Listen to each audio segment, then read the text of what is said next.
Well, after you've had the conversation with the community, the stakeholders, the citizens, your own employees, the other governments in the region, you need to map out the whole thing from now till December 31st, 2024. This is what we're going to do this month, and then this is what we're going to do the next month, and so forth, so that people see the whole path, and you spread the money out, or at least the effort out, over the whole time. From Tyler Technologies, it's the Tyler Tech Podcast, where we talk about issues facing communities today and highlight the people, places, and technology making a difference. I'm your host, Jeff Harrell. I'm the Director of Content Marketing for Tyler, and I'm so glad you've joined me. Well, with the American Rescue Plan Act, local government is seeing opportunities to address some of the challenges they are facing brought on by the pandemic. But what's the best way to use these funds? And how do you make sure to best leverage this unique opportunity with both short-term needs and long-term priorities in mind? Well, to help us understand this, we turn to Mark Funkhouser. Mark is the president of Funkhouser Associates and is a municipal finance expert and former mayor of Kansas City. He has served in local government as a government official, an elected leader, and has been publisher of Governingmagazine. He is a trusted and credible advisor to government officials and is uniquely qualified to help them put their communities on the path to fiscal sustainability. Mark has a lot of letters after his name. He has his master's degree in social work from West Virginia University, an M.B.A. from Tennessee State, an interdisciplinary Ph.D. in public administration and urban sociology from the University of Missouri at Kansas City. Well, today, Mark brings us his 5 ways to not waste your stimulus funds. Without further ado, here's my conversation with Mark Funkhouser.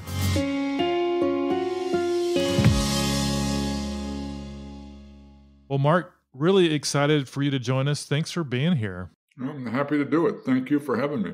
Absolutely. And I think I want to start with talking about why, we're going to talk about not wasting your stimulus funds, but wanted to talk about, why is this such an important topic for government leaders right now? Well, this is a once in maybe several generations opportunity for local governments to invest. The American Rescue Plan has literally billions of dollars coming to local governments. They may never get an opportunity like this again. This is a chance to really make things work well for your constituents. And do you anticipate other funds coming this year, or are most people expecting this to be what they get for this foreseeable future? I think that there will be a major infrastructure package. Speaker Pelosi says that will happen in August. The fight about the infrastructure package is how to pay for it. And I don't know how that fight will be resolved. It will happen. There will be a big infrastructure package. The president proposed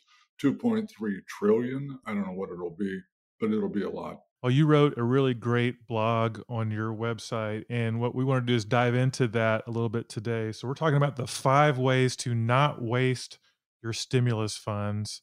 And the first way you say is don't misapply a temporary windfall. What do you mean by that?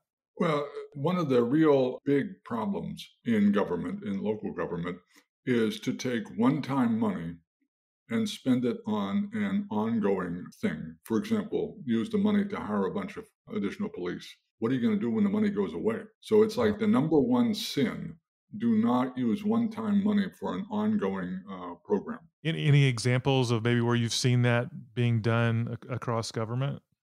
Oh, sure. You use the money to, well, for example, I've heard several folks say they're going to hire more police. There's been a big upsurge in violent crime, especially homicide, during 2020. But the problem with that is, what are you going to do? This money goes away in 2024.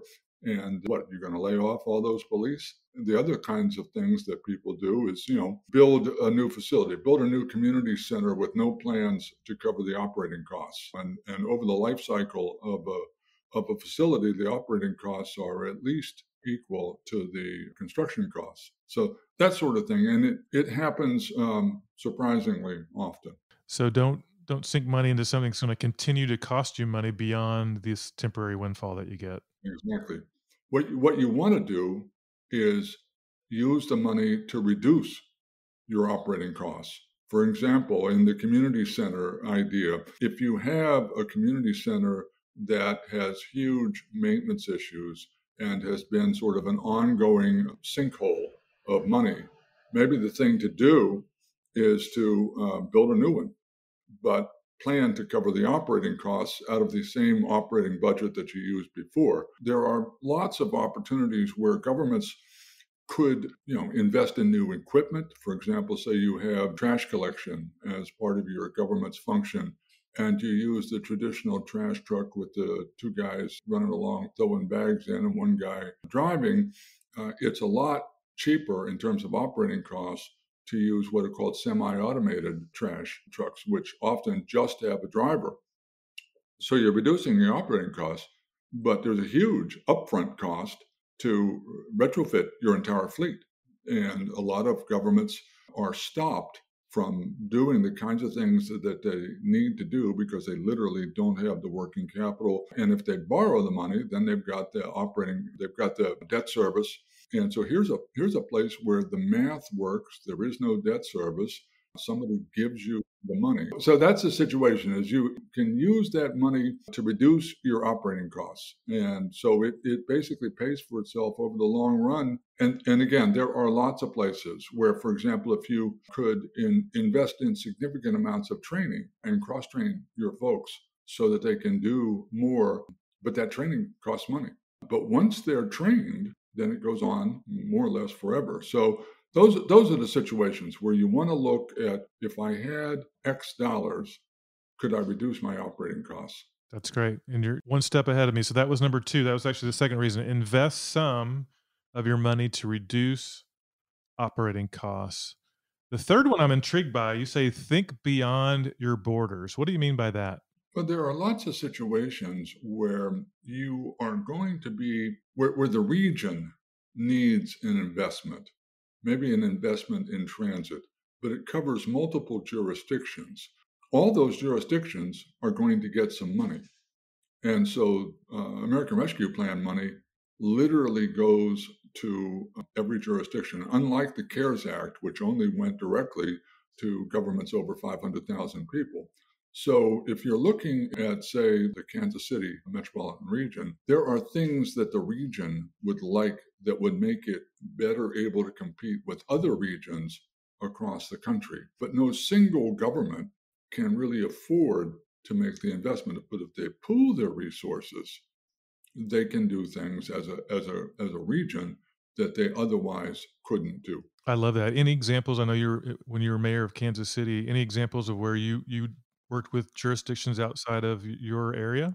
Well, yeah. So we formed a Metro Caucus of Mayors where we got together as a group and talked about the kinds of things that we needed to do. One of the things which we were trying to do was an upgraded transit system, a multimodal regional transit system. The Kansas City Metro has 3 different transit systems, and none of them are well funded. It would take a significant amount of upfront money to do that. But there are others, where each region has sort of its own unique problem. And they probably have been talking about it for a long time. But who's going to pay what and that sort of thing? And the lack of available upfront cash. A lot of governments just barely had recovered from the previous Great Recession when the COVID pandemic happened and the economic turmoil with it. So things have been put on hold in terms of investment. And now you can get together as a group and talk about what you want to do. And there are lots of homelessness. What if you invested in shelters and so forth for homeless? Those are regional issues. So think beyond your borders is number 3. The fourth one, you say make overdue investments in technology and cybersecurity. There was a news item that just came out the other day of a small rural water system in Kansas where a disgruntled former employee had, a year or so after he had left their employment, used his cell phone to turn off their disinfectant and decontamination system and put at risk several thousand people. In the discussion of that article. It was in the Kansas City Star, the broader issue, rural communities and rural water systems that have not made investments in cybersecurity. And it's an interesting situation because using the technology, the technology investment is exactly the kind of investment that could reduce your operating costs, but it carries with it the risk of that sort of thing, the cyber risk. And so you have to invest, but you also have to be careful. And a lot of those smaller jurisdictions have not had the opportunity. One guy was quoted in the story as saying, yeah, we can hire an IT guy if he can also drive a snowplow and patch potholes and so forth. So there's that issue. And governments have been real laggards in investing in technology. But then COVID happened and the pandemic happened, and they suddenly found that they had to move a lot of stuff to the cloud, or if they had already moved to the cloud, they were a lot better off, have to do virtual meetings, remote work, all that sort of stuff. So the pandemic was a real wake-up call for governments that they need to invest. And now here with the American Rescue Plan, there may be opportunities to finally do that with a careful plan, as opposed to in the middle of a crisis, slap together what you can. But there's this sort of dual edge thing. You almost have to invest in the technology, and COVID showed you that you need to do that. But if you're going to invest in the technology, you also have to be really aware of cybersecurity issues. Mark, do you think, I know that you said COVID was kind of a wake-up call to government and let them know they need to. Do you think it also highlighted where they need to? Because they're suddenly forced to do business differently. Do you think that also illuminated the areas where they really need to dive into an investment in technology? I have heard in discussions I've had with the local governments a wide variety of areas. I mean, they need to be able to do, for example, revenue forecasting and budget issues, and they need to be able to do it with staff working remotely and, frankly, with fewer staff. They also need to be able to issue permits and so forth online, and they need to be able to hold virtual meetings online, and they need to be able to do it in a secure environment where you're not getting sort of Zoom bombed and so forth. Jeff, there has been, I don't think there's a single area of government that I haven't heard of technology issues. I mentioned the water, wastewater stuff. There's obviously issues for local governments that run their own gas and electric utilities. I mean, we just saw that huge storm that hit Texas and Mississippi and so forth. There's obviously upgrades there to be able to handle that stuff. So across the board, literally every area of government, I think there needs to be investment in technology. And I think government folks know that now. It is, even to the extent that they knew it before, freeing up the cash. I mean, getting a new ERP system is an expensive process. All that sort of stuff costs money. And going to your city council or your county commission and saying, I want to borrow X million dollars so that I can upgrade our financial system, as opposed to build something that they can cut a ribbon on and so on, that's a tough sell. But now in this environment, you got two things going for you. One, they've seen how critical all this is. Your elected officials have seen you need to be able to do this, and the feds have made the money available. Well, we're down to number 5. Spend some of your stimulus funds on social services and small business to avert short-term disaster. Yeah, and there's going to be tremendous pressure to do that. I've heard mayors say, we're going to put this money to work in the community, help small businesses that are at risk of closing and so forth, and address a lot of the social problems, usually through nonprofit social service agencies and so forth. And some of that needs to be done. But if you spend significant amounts of your money doing that, those small businesses and social service issues are still going to be there years from now, 3 years, 4 years, 5 years. So you want to avert people going under, and there's a domino effect. Several businesses go under, the folks who were their suppliers go under, the folks who were using their payroll to pay for other stuff. So you want to avert that, but it's as important for your businesses that the infrastructure work well. For example, there's nothing like a water main break in front of your restaurant to really screw things up. It has to be safe. And so you're actually helping business when you make the government run efficiently and effectively and equitably. Mark, any parting thoughts for government leaders out there as they think about this topic around stimulus funds and how to use them? So for so long, governments have been patching things together and trying to figure out how to fill the last budget hole and so on. And now's the time to take your time and think this through. Now is the time to talk to your colleagues. I mean, unlike the CARES Act, which basically had about a 11-month window, spend the money and it's gone. This has 3 years. Use that time. Talk to your community. Don't let the money burn a hole in your pocket, and don't spend it all in one place. The same advice your parents gave you when you got your first job. That sounds familiar. Now is the time to think carefully, collaborate with your other governments, listen to your citizens. I mean, I would convene various kinds of citizen listening things and let people know. They know you're getting this money. Let them know what your thoughts are about how to best use the money, listen to them, and make decisions that hopefully you got a fairly broad consensus. And then, of course, be extremely transparent. Once you've told them what you're going to do, then you need to be able to show them every day, every week, every month. We said we were going down this particular path. Here's how we're going down that path. Very wise words for someone who's been there.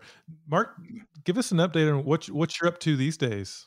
In my work, basically what I do is talk to city managers, finance directors, HR directors, county executives, county commissioners, and I ask them, what are your priorities and what are your challenges? What are you working on? And I do that. I love doing that. Those are my people, so to speak. That's where my real passion is in local government. And then I work with private sector companies to help them understand where the priorities and challenges and so forth are that local governments have and how to fit their solutions to those problems. In some respects, my company, we serve as sort of matchmakers, where we take private sector solutions and we match them with public sector problems, and we inform each about the other. We tell the public sector folks, hey, that you could do this. And we tell the private sector folks, hey, these are the kind of challenges these folks are facing. And here's how your stuff, your solutions, your products fit with those challenges. So, Mark, any advice in terms of process or a path someone could take to, as they think about or plan out how to use these resources? Well, after you've had the conversation with the community, the stakeholders, the citizens, your own employees, the other governments in the region, you need to map out the whole thing from now till December 31st, 2024. This is what we're going to do this month, and then this is what we're going to do the next month, and so forth, so that people see the whole path, and you spread the money out, or at least the effort out, over the whole time, so that they don't ask, well, 6 months in, where are we? You told them what the path is, and then you show them how you're moving down that path. Well, Mark, really appreciate your wisdom. For someone that's been a mayor, that someone now is talking to officials now, you really got your finger on the pulse of what's going on in local government. If someone wanted to connect with you, what's the best way for them to do that? They can send me an email, mark@mayorfunk.com. They can go to our website, mayorfunk.com. We've got a newsletter. They can sign up for the newsletter. That's what prompted this particular conversation. It's one of those newsletters. And love to have them be part of our growing community. And as a marketer, I love your website name, mayorfunk.com. If you can't remember that. Well, Mark, so thrilled for you to join us. Thank you so much again for your wisdom. I will put these 5 ways in the show notes for the podcast episode. But again, thanks so much for joining us. Oh, thank you for having me. A lot of fun. Well, thanks, Mark, for your wisdom and insight. And as mentioned, I will add the 5 ways in the show notes of this particular episode. Remember, we have a new podcast episode dropping every other Monday, so please subscribe. Again, this is Jeff Harrell for Tyler Technologies. Thanks again for joining me. We'll talk to you soon.